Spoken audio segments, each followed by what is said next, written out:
Jeffrey says that he can't sleep, but we know exactly why he can't sleep. It's 3 a.m. and he's still on his computer. He's getting all that blue light just bursting through his eyeballs, overstimulating himself with media, porn, video games, still eating junk food at this time. Go to bed, Jeffrey. He says he's a night owl, but he hasn't even tried going to sleep early.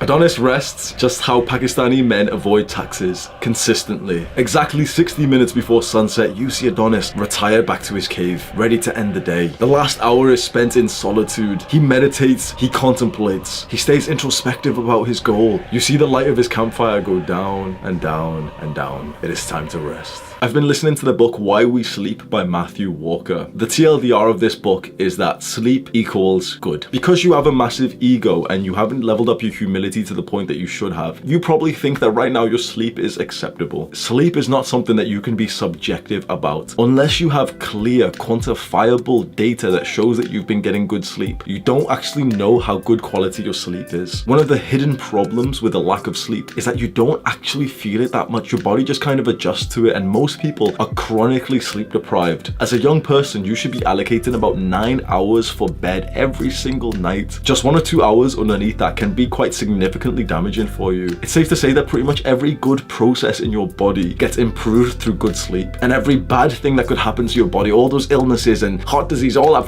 sciencey bullshit, is more likely to happen if you got bad sleep. Your willpower, your ability to defy the Jeffrey brain inside of you, all of that is actually so heavily influenced by your sleep. It's so worth it for you to consider sleep the priority, to structure your entire day to make sure that you can get a good night of rest. We live in a weird culture where people overlook their health because they think it gives them an advantage. But more and more research is showing us that when you improve your health, everything, every other part of your life improves, including the shit that guys are so obsessed about: making money, attracting girls, everything that you want, because we know you're a horny motherfucker. You want women, sleep more, you will look more attractive, you'll build more muscle, you'll improve your levels of testosterone. You want to make more money, sleep more. Your brain will just process better. You'll stop being a weak little bitch. You'll stop procrastinating if you sleep more. People say I don't have time to sleep. That's bullshit. You don't have time not to sleep. Sleep and meditation are like two meta skills that improve everything else in your life. They are incredibly high ROI. The number one best thing that you can do for your sleep is routine. Go to sleep at the same time every single night, wake up at the same time every single morning. And I know that sounds kind of unrealistic, and of course there's going to be days where you have to stay up later. Of course there's going to be days where you have to wake up earlier or later. But try to just set that in stone. Go to sleep at the same time every single night, wake up at the same time every single morning. Recently I've been experimenting with going to bed very, very early. I get into bed at 6 p.m. I read for about an hour and a half, and 7:30 I'm out. I wake up at about 5:30. That's very extreme and it won't work for many people, but it does seem to be quite nice for me. I've always known, like, I get tired at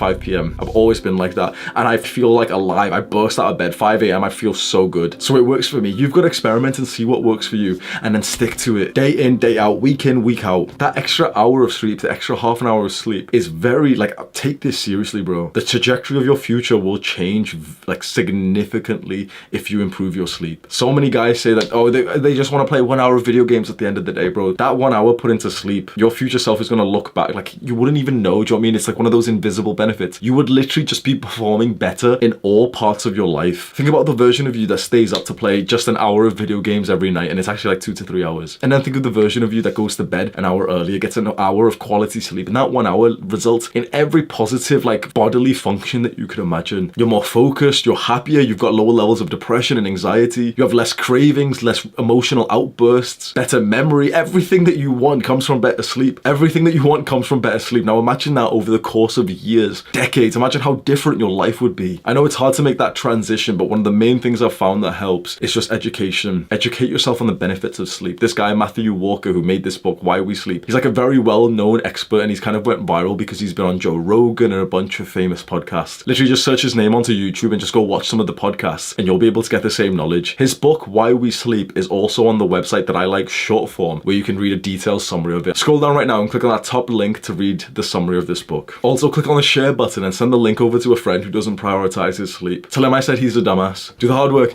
especially when you don't feel like it. Mwah.